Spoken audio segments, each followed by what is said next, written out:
Hello, and welcome back to the Masonic Roundtable, a weekly program where Masons from around the world get together to talk about Masonic news and opinions in a friendly and social manner. The thoughts and opinions expressed here are solely the opinions of the participants and do not represent any Grand Lodge statements or positions. Make sure you keep your conversations open for the public and on the level. To interact with us, send questions and comments to our Twitter page at Mason Roundtable or on the Facebook event page for episode 135, Le Droit Humain. And as for introductions, my name is John Ruark, past master of the Patriot Lodge number 1957 in Fairfax, Virginia. And Robert, joining us from his mobile Masonic command center. Right Worshipful Robert Johnson. Yes, no? No. I'm just Robert Johnson, past master of Waukegan Lodge 78, and the current sitting and best ever secretary of that same lodge. And that other thing's not till October 7th, but I was appointed. So you got time to bail out. I got time to bail. Yeah. Yeah, good luck with Thanks. that. Thank you, Robert. Nick, introduce yourself, please. Sure.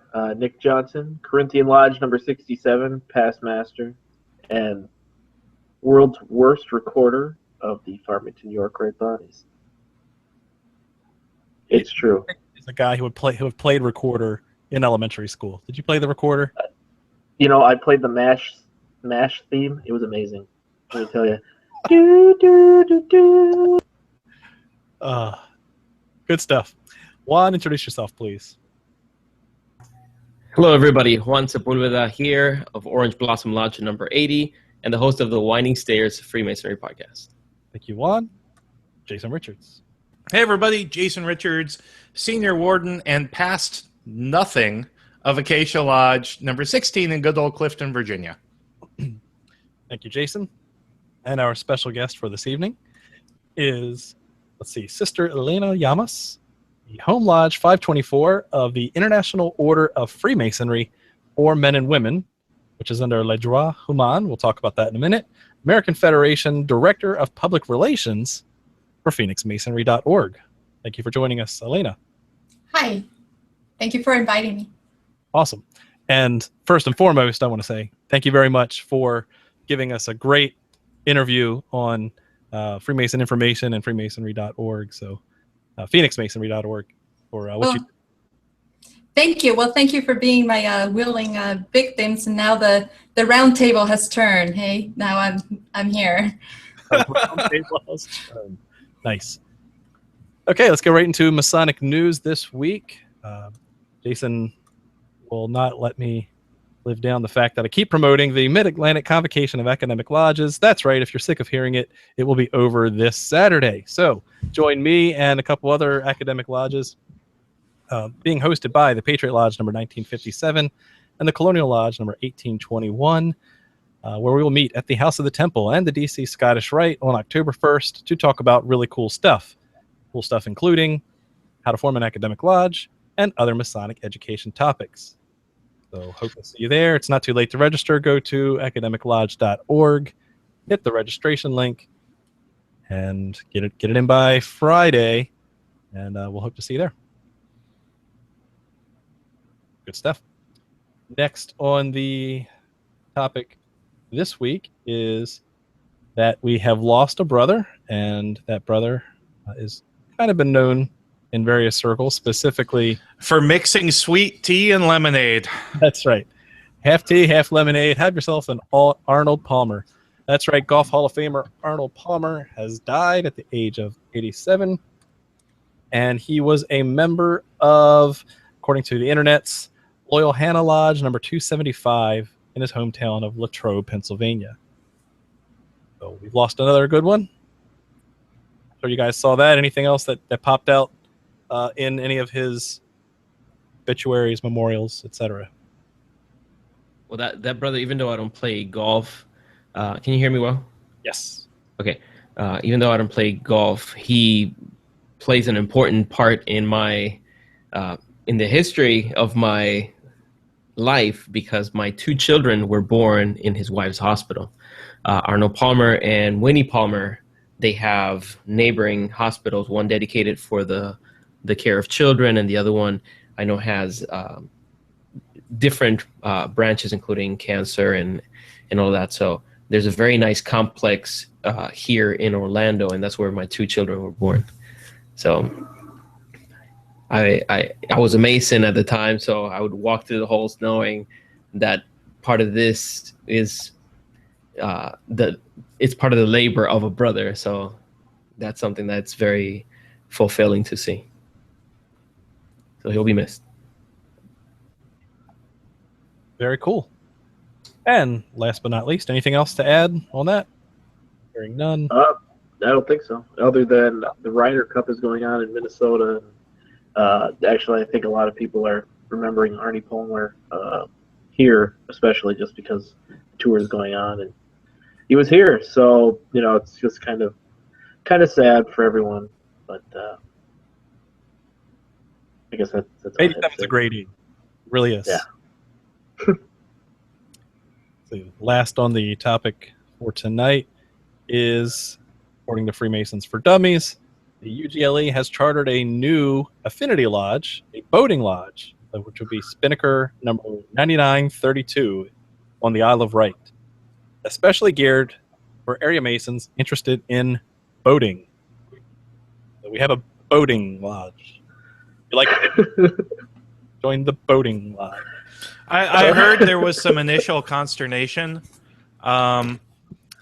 with that, but it's all water under the bridge now. Hey-o! So are there meetings like 3 hours, and then they just get lost somewhere? Is that... A 3-hour tour. Do they have alcohol in lodge? I'm trying to figure out. Do they go starboard instead of like the south? Do they like? Is the worshipful master also a captain? We could do this all night, guys. Worshipful skipper. Worshipful Gilligan, sir. But anyway, affinity lodges, kind of cool. Patriot Lodge being one, if you really want to call it that. We did an episode on affinity lodges. Colonial Lodge being another. Yes. Well, academic lodges in general as A type. And there's so many of these going on right now. It's just insane. You've got rugby lodges, soccer lodges. Wasn't there a ninjutsu lodge that we talked about on the Affinity Lodges show? There is. Yes. If there isn't one, we're working on it. I'm still waiting for the Jedi Lodge. That's all I got to say. Oh. You can't mix religion and masonry. In England. I was going to say, never mind the entire, south of this country, but... Jason went there. Okay, let's get over to our favorite trivia question, and that is, of course, the Masonic Monday question. On Tuesday? On Tuesday. Nick, take it away. And you're still muted. You scared him that much. Oh, man. You know what? Honestly, I was looking around making sure that there was still a cross in this room, and there isn't, so I'm actually twice as scared now. But the Masonic Monday question, a lot of you guys got it right. A lot of you guys should be very, very proud of yourselves.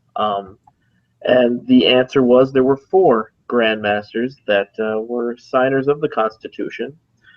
They were Gunning Bedford Jr., the first Grand Master of Delaware, John Blair, first Grand Master of Virginia, David Briley, first Grand Master of New Jersey, and Benny Franklin, Grand Master of Pennsylvania, Massachusetts, other places. Just a wild guy.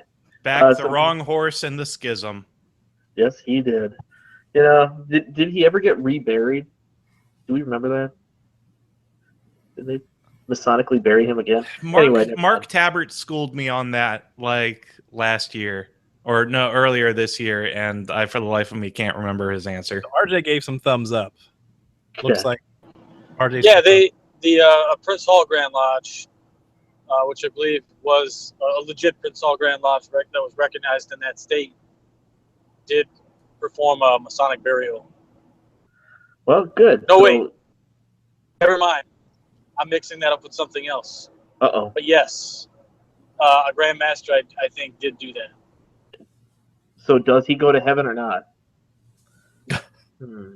Never mind. Anyway, so congratulations to Mike Hambrecht, Heber Longhurst, Tyler Moslepica, Michael Laidlaw, Christopher Croto, Chris Boyce, Julian Rojas, Ryan Freeman, and James Webb for getting the correct answer. Now, the question is a building that is actually very fascinating. This provincial government building in Canada, completed in 1920, has some very curious devices and architectural features throughout its interior and exterior spaces. These include a statue of Mercury, a room modeled after the Holy of Holies, which includes an Ark of the Covenant replica, and even a pair of sphinxes. Post Da Vinci Code, this building has experienced renewed interest. Name that provincial government building. When you have an answer, send it to MasonicMonday@gmail.com. Don't forget to include your lodge name, lodge number, and the hashtag callback time. Suicide Squad is painful. Thank you, John. Hashtag truth. Oh, great. Okay, now let's get into some good content, unlike Suicide Squad. And that is, of course, our topic for tonight, which is on the topic of Le Droit Humain. We did talk about the American Federation of Human Rights back in our Co-Masonry episode, and I don't remember the number, but that's why you can search on our website. But we now wanted to talk to a member of LDH, as they're also known, to kind of compare and contrast and see what makes them different. Just as a big disclaimer, we said it in the beginning, but yes, this is not a recognized branch by mainstream Freemasonry, but this is more of an educational thing to discuss the various nuances and history of the organization and kind of where it stands today. So with that, I will kick off the questions with our guest. Elena. Episode 76 was the AFHR. By the way, okay, go. Thank you. Number 76, the instant fact checker. Elena, thanks for joining us. And the first question I had for you is, what is Le Droit Humain? And in fact, what does it stand for? What does it mean? Well, it is the International Order of Freemasonry for men and women. And LDH is a global organization with its headquarters in Paris.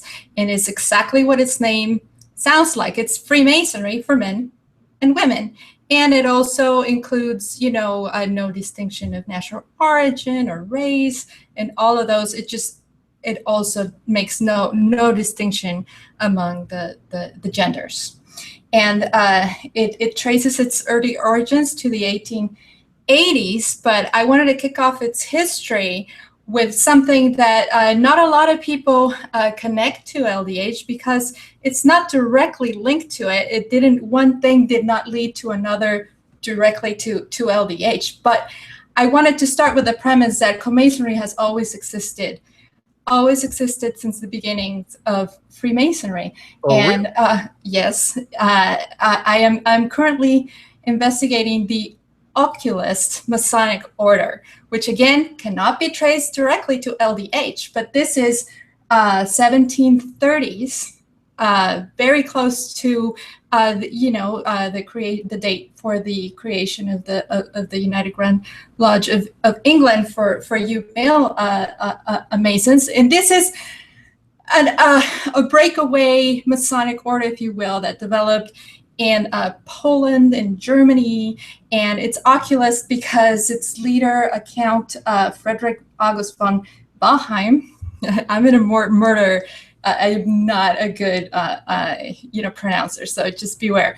Was actually an eye doctor, and part of their initiation myths or practices was that now you can really see. They're kind of eye doctors of the soul, if you will, and one of the grievances that they had against mainstream Masonry of their time was that they did not admit women, and they were doing that. And we also have, if I just briefly mention, you cannot trace this to LDH, but also the Egyptian rite of Count Cagliostro was Co-Masonic, and this is 1700s.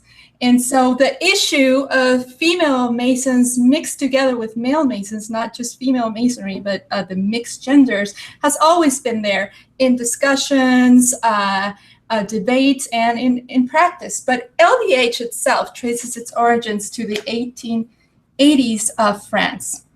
And what happened there is that there was a Grand Lodge that also wanted more autonomy, more independence, and had grievances against the mainstream Grand Lodge of their time and place in France.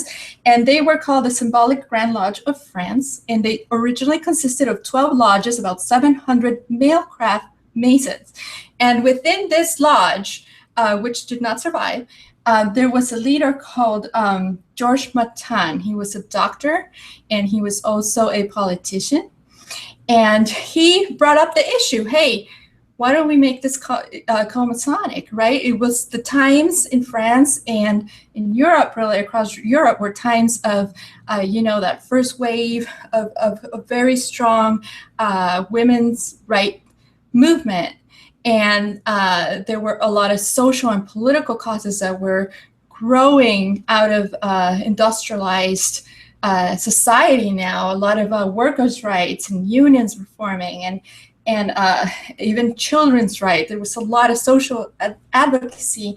And so women's rights was a thing now, right? And so he brought it up, had a lot of opposition, and then the first woman is initiated, Marie Thérèse, and forgive my pronunciation, this is 1882. And the official history of LDH tells you that she was initiated in a lodge of this Grand Lodge. And she willingly said, you know what, thank you so much for initiating me. I'll always be a Mason at heart, but I'm going to actually leave you guys in your drama because this is it was getting too intense. So the opposition from people who this was really dramatic. This was a woman initiated in this Grand Lodge in this lodge called the Free Thinkers. And there are other sources that say, well, no, they did this and they lost their charter, or they did this and really they had broken away and then they came back. But the official LDH history is that she willingly stepped down. And if I may mention, you guys put up on your website some sources that I put there because the early history of what led to LDH is so complex and it's full of non-Co-Masonic issues. This was a time where there was, among these autonomous seeking male crafts of this Symbolic Grand Lodge of France, they did not break away to create Co-Masonry. Their issues were different. They wanted secularism to the point, there was a huge atheist push, and they were really pushing the social and political causes. And so they were really, it is related to LDH's creation. So if you go to the Roundtable website, we put up, Jason put up, I sent them, lots of sources. You can go there for more detail. And so there are many twists and turns you can read about there. And I have a quote here from Women's Art Journal on this woman, this first woman that was initiated. She could read Greek and Latin. She studied law, political economy, and philosophy, and was at home arguing and debating these subjects with learned males. So you can see this first one was somebody really educated in what Freemasonry ideally and at the time was trying to accomplish. Milcraft Freemasonry too, the 7 liberal arts and sciences. This was supposed to be a school of thought in different currents. She was a very, very good speaker. She was a sharp lady, this lady. Well, she and Georges Martin joined forces, and they created what eventually became LDH. So they are our founders. And what happened next is Still in the 1880s time frame. Yes, and there's this woman, not just any woman. You know how you guys, and I'm making the separation here because male crafts. Yeah, exactly. You know, you have a lot of historical characters that you look up to that have been, part of your Masonic branch, and I can go with Franklin. I go exactly. Well, you know that all that inspiration that comes out of that. We have one like that, and her name is Annie Besant, and she was British. And I want to show you a photograph of her. If I may screen share, John, you have to give me permission, perhaps? No, you should be good. Go ahead. Okay, I am clicking on it. It's not working, or you cannot? I can't do it. I'm working on it, Elena. Okay. Well, he worked, and if it doesn't work, we'll put it in the sources so you can go and look at her in full regalia. Well, I think that's a big deal for you guys. She lived late 1800s, early 1900s, and she was of the times. There we go. Jason found her. She was. I had to look hard. Oh, I see. This is a document we prepared for this episode, or my notes here. She had embraced the social causes of the time that I've been talking to you about. The rights of workers in particular in London were her thing. She became a really well-known speaker. She was really talking about things that were even deemed obscene at the time, like birth control. She eventually moved to India, where she, befriended Gandhi, and she was the first, she became a congresswoman and advocate of Indian home rule and independence, and she became the first woman and only non-Indian to become president of the Indian National Congress at the time. So you can start to see, these are just some of her accomplishments. So you can see why I put her as our, Benjamin Franklin kind of character, because she evokes that kind of, right?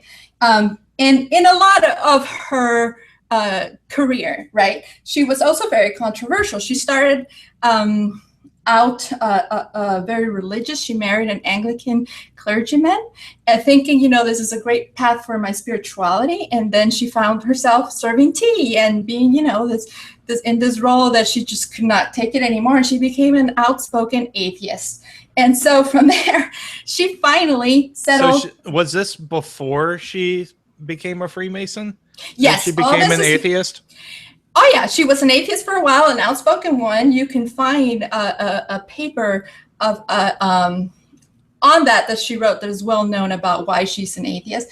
She was, until she joined Theosophy. She met Helena Blavatsky. If you are on the esoteric side of things, you must have heard this name. You know exactly who she is. Albert Einstein, his niece, claimed that, The Secret Doctrine by Helena Blavatsky was Einstein's favorite book, and it was always, on his desk. And so she was a huge character, and she was co-founder of the Theosophical Society, which Besant joined. You were going to say something, Yeah, John? I was going to say that, you talked a little bit about Theosophy in the green room coming for this episode, and how it's pretty tightly entwined with LDH even today. Can you go a little bit more into the details? Oh, absolutely. Yes, absolutely. Well, Besant joined LDH. LDH had already been established. We already covered that. She joined it being a Theosophist. So this is where that intertwinement began. She basically brought Theosophy into Co-Masonry. She became most puissant Grand Commander, which is our Grand Master, title for England. And she, with this guy called Leadbeater, who was also a Theosophist gone to Co-Masonry, they both revised the emulation ritual of the Grand Lodge of England a little bit, not a lot, but they added theosophical, more esoteric references to mystical realms, and Theosophy actually joined the Masonic ritual there, in a ritual that today is called Lauderdale. Forgive my pronunciation, but back in the day it was called the Dharma ritual. So if you're calling something the Dharma ritual, I can give you like karma dharma, an idea of just how esoteric or spiritual this was supposed to be. And this is how Co-Masonry became known as a cult Freemasonry among non-Co-Masons, because, observing what's going on here.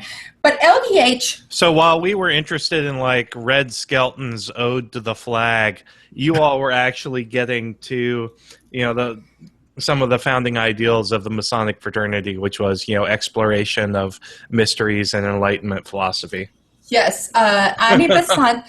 Before this, LDH was working the Mailcraft ritual that was worked in Mailcraft lodges in France. After Besant, with this ritual, the ancient mysteries are there, and esotericism is there. Now, LDH works three different rituals. This is one of the three that I'm talking about, but in the United States, this has been hugely influential, this ritual. And Theosophy itself, even if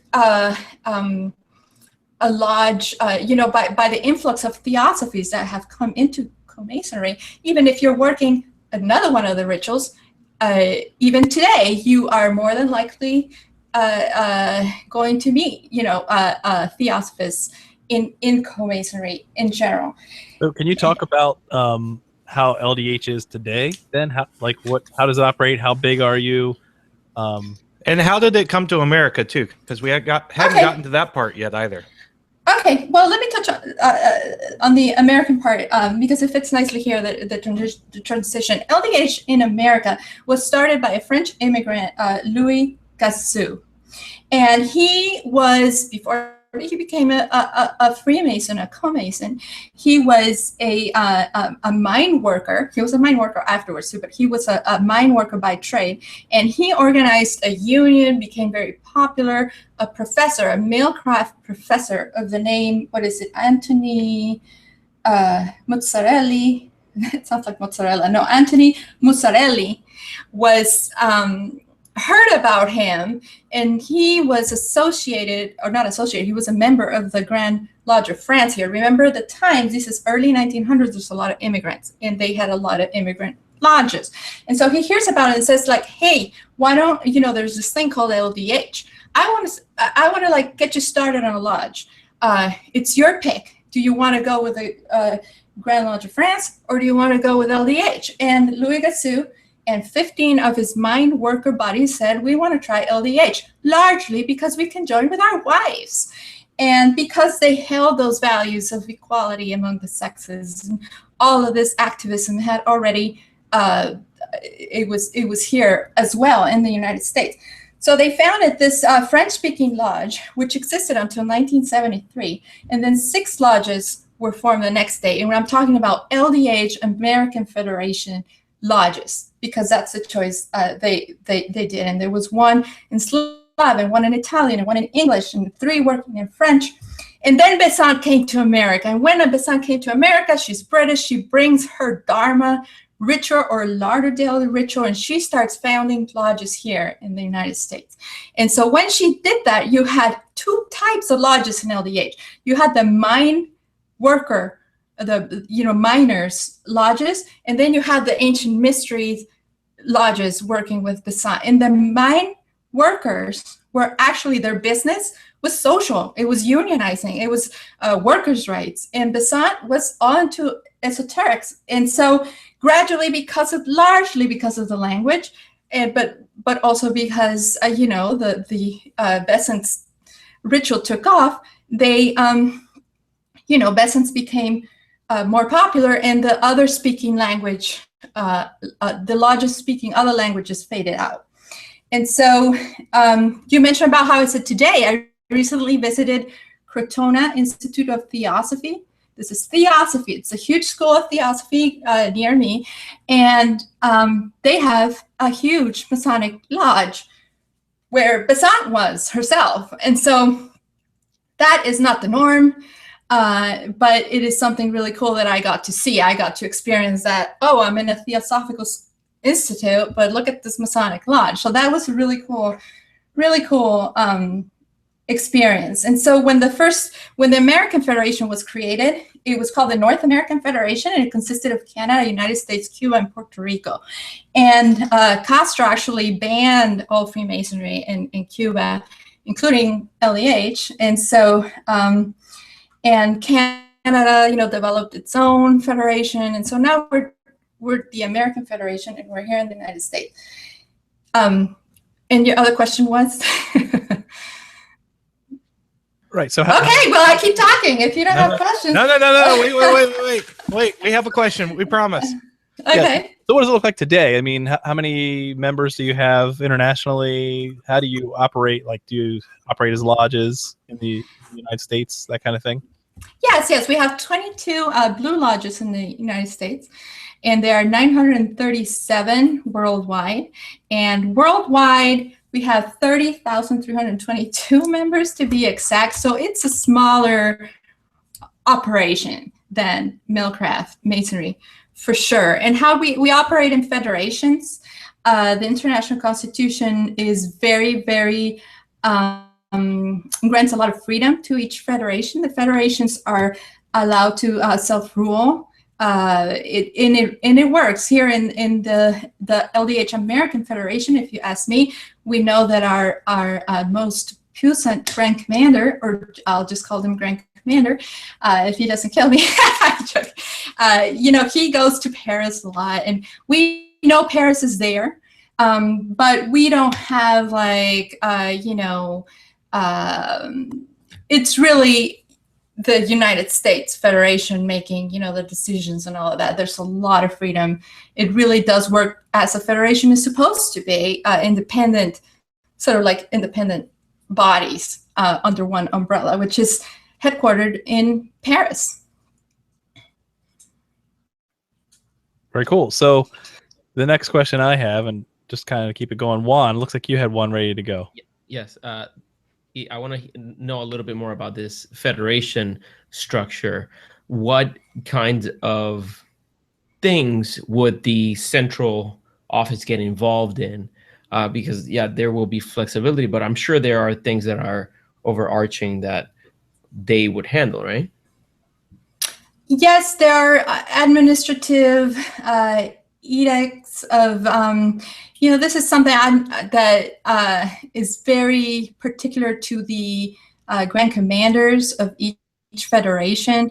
Like, I know there was recently a change in some of the ritual language, and I'm not entirely certain, but I'm guessing that some of those major changes would happen. But speaking of ritual, if I may, I mentioned Annie Besant's ritual. I don't want to give the impression that is the ritual in LDH. We have two more. We have one called George Martin, which is secular, and if you remember who that is the founder of LDH. And then we also have another one called the North American, which kind of it's in between the other two. I just wanted to mention that because LDH works all three, and it gives each lodge its pick. So to answer your question better, that's something, as I was saying, how do we work? Well, this is kind of the answer. This is kind of, Paris is what edicts, my experience has been, I don't even know, frankly, because this is all I know is that our Grand Commander goes over there and he does stuff, right? And so I'm being frank, it's not something that we feel, oh yeah, Paris says this, Paris says that. We really don't hear from what exactly are they involved in. So we kind of hear the changes you experience in the order come from your federation.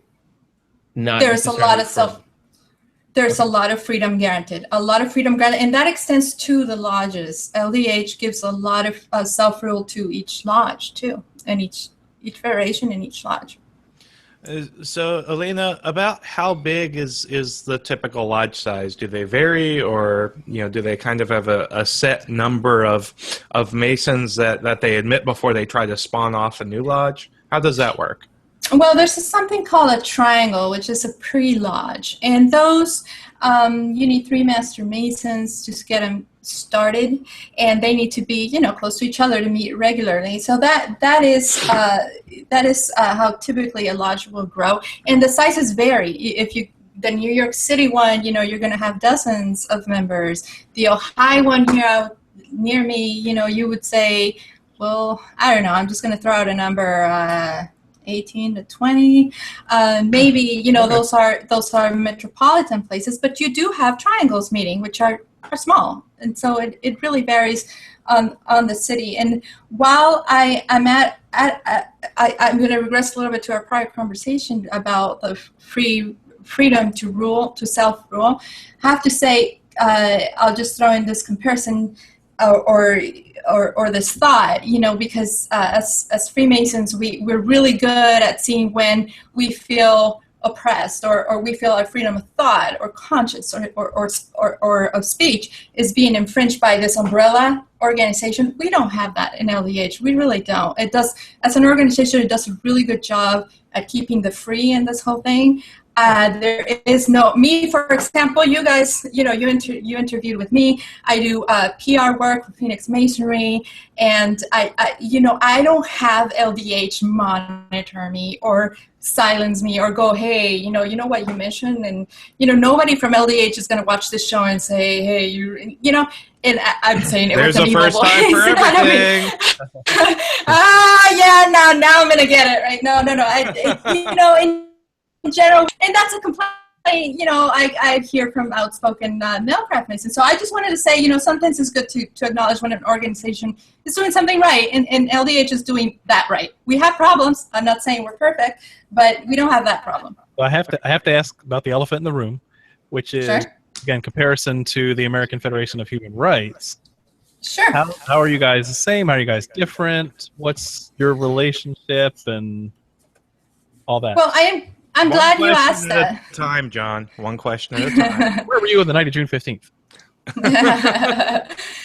Well, I'm glad you asked that because co-masons have intricate and numerous differences. And I mean it between LDH and what I call AC, American Co-Masonry. Nobody calls it that. So I don't want to say the long title. So if you bear with, I'll say American Co-Masonry.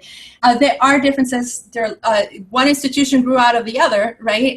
American Co-Masonry grew out of LDH. So that's when we used to be all together. One difference is that they only work the Besant ritual that I was telling you, the Dharma ritual, the Lauderdale ritual. And as a consequence, you know, they retain all that comes from. One difference that stands out, especially to you guys, you male craft masons, is the difference between brother and sister, right? You're calling me your sister. And why? Because LDH allows each lodge to pick whether they want to be brothers or sisters, the women there, right?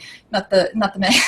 And so you want to be a sister or brother. Most choose sister. I have never heard of a female brother in LDH. American Co-Masonry uses brother for everybody because they use it as a title, not as a gender reference. And so that one sticks out. And you know who also the British female order uses brother too. We have differences in some theosophical influences, like a very interesting one for me. I find this very interesting one.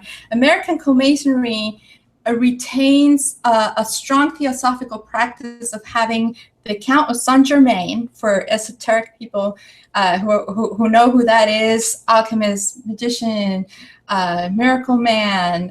He has so many hats that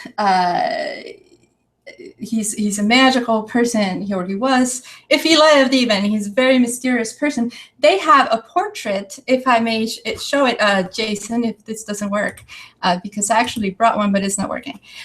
The Count of Saint Germain. Okay, well, they have a portrait of him placed in the north. And it used to be that the teaching, the theosophical / Masonic teaching behind this portrait, and this existed in LDH, mostly the English-speaking federations where Annie Besant was very involved in her day, and mostly working the Lauderdale ritual. they have him in the north. My cat is here. And he received the title of head of all true Freemasons. And he, today, American Co-Masonry retains him, but they no longer teach that this is Saint Germain. He is there as a symbol of a perfected human, of a perfect Mason, of an ideal that we are all striving for. And if you're a Christian, you can say that's Christ. If you're a Muslim, you can say, well, that's a prophet. If you're a Buddhist, you can say that's Buddha. So they allow that freedom of interpretation, if you will. The portrait itself remains that of Saint Germain. And the one you pulled up, Jason, is the exact one I used to have in my lodge. So an interesting thing I may add about this is that LDH also had this practice. And when they tried to remove it, some federations really did not like that because they had grown to love that, to see it as an intricate part of the ritual. And as the Indian one in India, for example, where, if you remember, Annie Besant went to India, she became a congresswoman, she knew Gandhi, right? They, the Theosophical Society, very strong in that country, they really did not want this removed because the reason why LDH was trying to remove it was because it was potentially dogmatic, right? And so they LDH has allowed the flexibility to have the portrait like in the entrance of the lodge or somewhere else, right? So that people can keep it if they love it, and if a lodge loves it. He's just no longer a prop for a lodge because he is a lodge prop. He's not like on the wall like you see Washington's and Mailcraft lodges. He's actually placed usually by an empty chair in the north. And so that's he is there because of Theosophy. He's there because Theosophists included him because of a belief they hold that he is, I'm going to put it in my words, Theosophists watching, he's the top, the head of all true Freemasons. He's the top Mason of this era.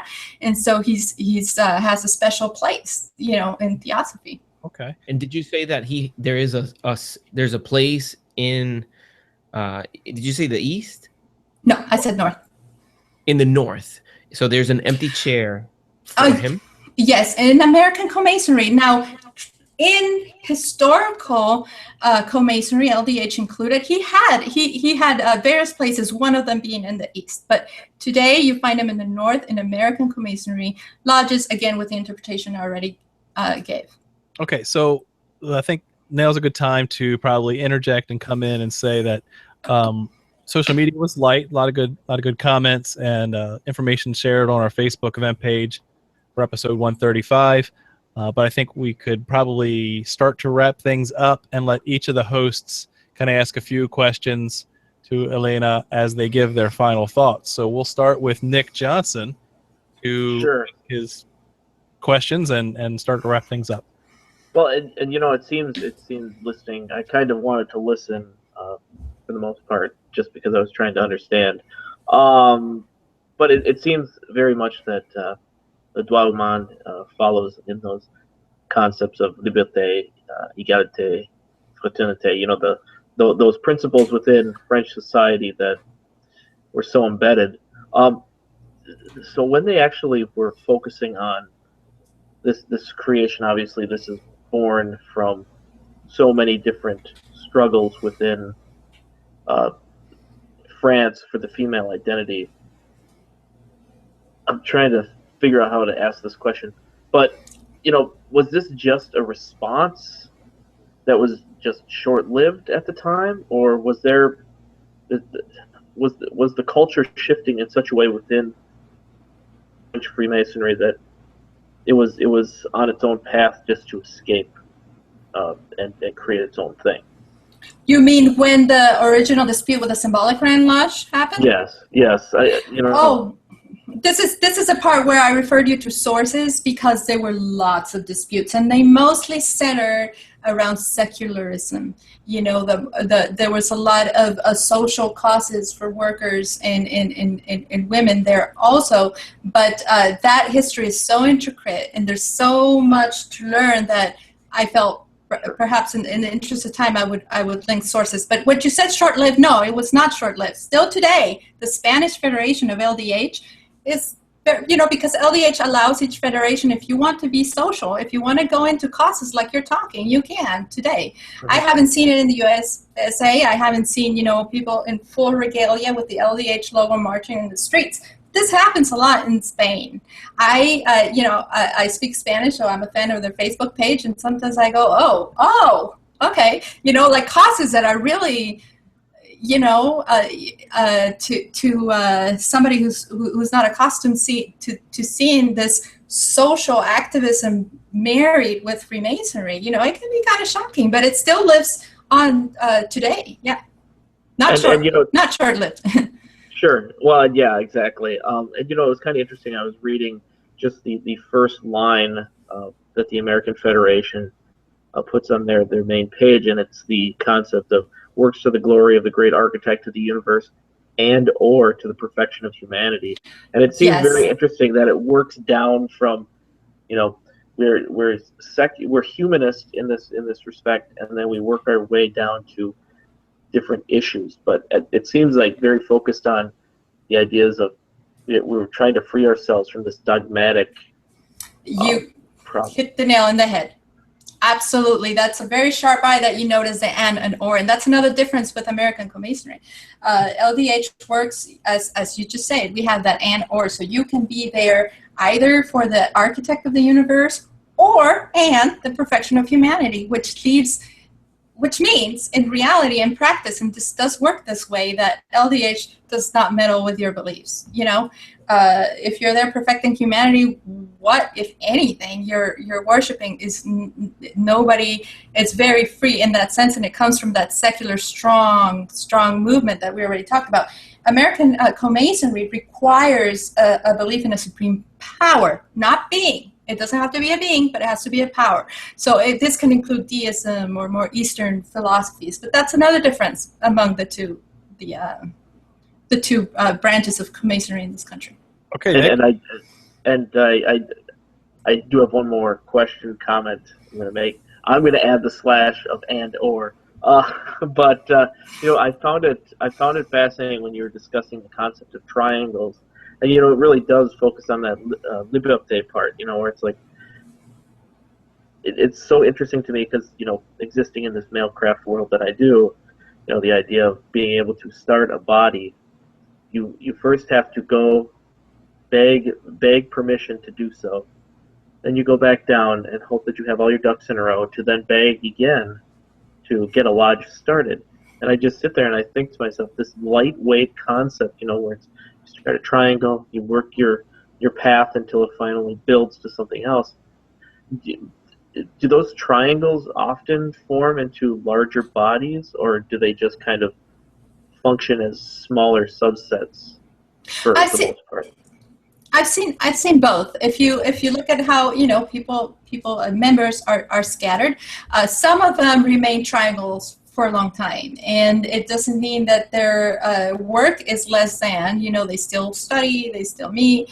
They just aren't. They don't have lodge status yet, and so that they are earnest, working, and then some of them do become lodges, and all lodges began somewhere, right? So they do grow.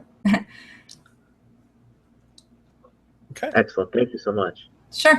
Thank you. All right. Thank you, Nick. Anything else you want to add before we wrap things up? Hearing none, let's head over to Robert. So I guess I have two questions, and I think these might be really basic answers, so I apologize because you've given a great history this evening. First question is, how long would you say it takes somebody in LDH petition to Master Mason? Oh, that's actually... And is Master Mason like the top, or do you guys continue on? Do you guys have like a York Rite, Scottish Rite kind of thing going on? Like, how does it work? I don't want to use up the last minutes for just this question. The information is in our website, but not to leave you hanging.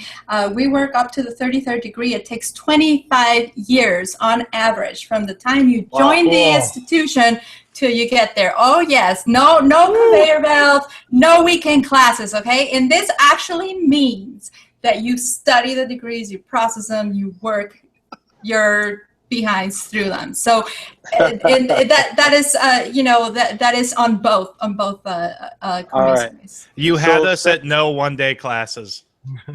Yeah, right. So second quick question. Second quick question is, of course, not to name names or anything, do you receive male craft Masons visiting your lodge? Absolutely. In Prince Hall, yes, absolutely. And our LDH recognizes a lot, and I mean a lot of obediences, including the Millcraft obediences, even though it's not reciprocal, which means they're welcome to visit, and they do visit. And we just have a policy of welcoming visitors that we recognize. Yes. That's awesome. Thanks. Sure. Very interesting. So for one of our hosts who's against drinking from the fire hose, as it were, Juan Sepulveda, tell us why you were applauding during the long tail Freemason. Your recent podcast. Yes, because I'm still teary-eyed. Give me a second. Well, you mentioned drinking. I almost forgot. John and there we go. Salud. Salud. I think, if you really think of the progress that can come out of witnessing, internalizing, and then applying the various lessons of Freemasonry, is not something that you can do in a one-day class. And granted, our system is one that gives you a degree, and then you take some time to go through the process. But the fact of giving someone 20-some degrees, or 30-some degrees in one day, I don't think it's ideal. There are very, very, very extraneous circumstances in which I would imagine that would be acceptable, like someone is in their deathbed and it was their lifelong dream of doing so, perhaps. But I mean, I don't want to change this subject into that. No. I second everything you said. And for Co-Masons, when we hear you're a 32, not you in particular, but when a male craft says, yes, I'm a 32-degree Mason in so many months, we just go, what? Like, it's a whole nother universe. We don't even comprehend what you're talking about. And what about this? And what about that? Because we really do process. We do. And consequently, it means something to be a 32-degree. Not that it doesn't mean in mailcraft, but it means a whole lot of years that you've been at it. And so if you see a Co-Mason wearing a 32nd degree or a 33rd degree ring, now you know that person has been around for over 2 decades in this. Yeah, that makes sense. Now, I did have a question, because I'm still hung up on the fact that there is such flexibility within the local lodges and the local in the region. I would imagine that would be a fertile ground for great differences between one lodge and another. Have you noticed any significant difference or any that stick out in your mind? I would tell you something that I would say I understand where you're coming from. And I've seen that across federations, like I was mentioning the difference between the USA and Spain being more political. I have not seen it in this country, among different lodges. And I'll tell you why. Because we don't have Co-Masons, and I speak for both organizations here discussed, we don't have large scale. Okay, large-scale pancake breakfasts or community drives or large-scale operations is not our MO. And so Co-Masonry really is a school of philosophy, of esoteric. You can attach various terms to them, but they all come to being a school of thought, right?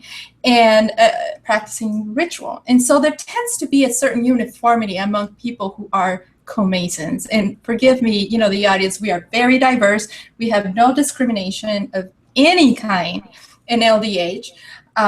You have very, very varied membership. I'm not saying we're all the same type of person, but uniformly across lodges in the United States, co-Masons tend to be very esoteric people, for example, studious people, people who are really care about the material. We're talking about all the, the study that goes on. And we're not focused on these other projects that I said we don't have. And we could discuss, whether that's a good thing or bad thing, or whether we should have them or not, but we don't have them. And so we're focused on the study. So that creates a certain kind of culture to co-Masonry. Would you describe that culture as reverent? Is that something that you see? If I were to walk into one of your lodges, would you say the spirit is always something that's very reverent, very orderly, or is it still jovial and I don't mean to say we're boring because we're studious, we're fun. I mean, we just don't have these large scale social occasions. We have less time designed for fun, right? What we have after lodge, in my experience, it has been, you go to a restaurant together, or everybody brings something to have, sandwiches or lunch together. So it's a small scale jovialness. You don't see those big, operation tables, and so that creates a less jovial, if you will, special occasions. But we're jovial people. I mean, people show up in lodge ready to go. We're happy. We're lively. The organization is growing a lot lately. I mean, there's more people coming in that are spirited, and so we're not boring people, but we have less social stuff happening. Okay, Juan. Anything else? That's it for me. And as we're signing off, right? Yes. To remind brothers that if you want to be a part of the program that I've put together called Applied Freemasonry, we've extended the sign-up deadline till tomorrow at midnight. So if you hear this message, you've been thinking about it, if you have any questions, reach out to me. I guarantee that this is going to be one of the best decisions you make, at least this week. No, this is going to be one of the best decisions you make in your Masonic career, because we really take it serious. We want to make the lessons of Masonry applicable to our lives. And we have a bunch of brothers that get together and they try to make that happen. So to learn more, go to thewindingstairs.com/applied. Thank you, Bob. Jason. All right, Sister Elena, thank you so much for being willing to come on the show and just share your knowledge on a topic that a lot of male craft Masons especially just don't see and don't know about. So thanks so much for coming and hanging out with us tonight. Well, you're welcome, and thank you. Oh, no problem. I have a personal question for you, actually. Okay. If I'm not being too forward, what is your favorite part of Freemasonry?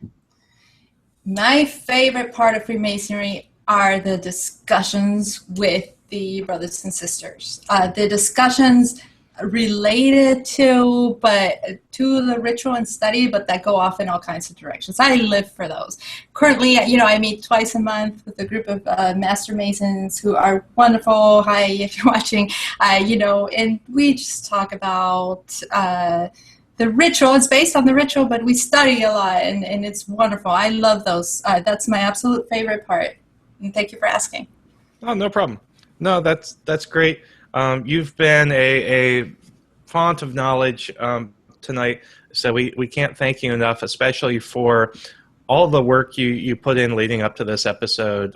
So for those who don't know, Elena and I have been talking through the episode for the past several weeks now, and the amount of research that you did and the amount of networking you did up to and including talking to Brother Matthias, who's a good friend of the show as well. Like, thank you so much for just bringing all of this information to us, so that we can just enlighten the brethren around us. This has been amazing. Thank you. No problem. John, back to you. Great. So, Elena, I know you had a couple of shout-outs you wanted to give before we wrapped up. So, and maybe a show? No, they're shameless plugs. I have to thank two Masons in particular that helped me out, Brother Randy Serenda and Sister Diane Coombs. And for everybody's information, this is the Grand Commander and President of LDH. They were wonderful. They supplied me with documents. The sources you see, a lot of those come from them. And I also want to thank other brothers, Brother Mark Elliott and Sister Mary Newhall. And I'll leave it at that. Thank you, everybody who checked in with me or helped me out. And I have a shameless plug for Phoenix Masonry Live, which is a new show, which we will also be using Google Hangouts. And it is a show that has Masonic artifacts. I am Director of Public Relations for the Phoenix Masonry Masonic Museum and Library, and we are going live, and we're going to have interviews, history, Masonic history. My co-host is Frederick Milliken, and October 1st, 10 a.m. You can find us on social media, YouTube, and we hope you, and thank you for letting me shamelessly plug that in here. And so we'll be neighbors in the YouTube Masonic universe now. That amongst other billions of hours of video. Good. Thank you very much for joining us, Elena. I've learned a lot tonight. It's certainly been a world that I was not aware of. And I think, depending on the listeners, that there may be certain aspects that appeal to them or not. Entirely up to you. Again, it's a different world than we're used to, at least the 5 panelists here, as part of being the official mainstream Masonry. But we certainly learned a lot. And again, thanks for your time. That's all I got tonight. So hope to see some of you on Saturday at the Mid-Atlantic Convocation of Academic Lodges. And if not, I'll see you next week. So thank you very much for watching, and keep searching for more light. Have a good night.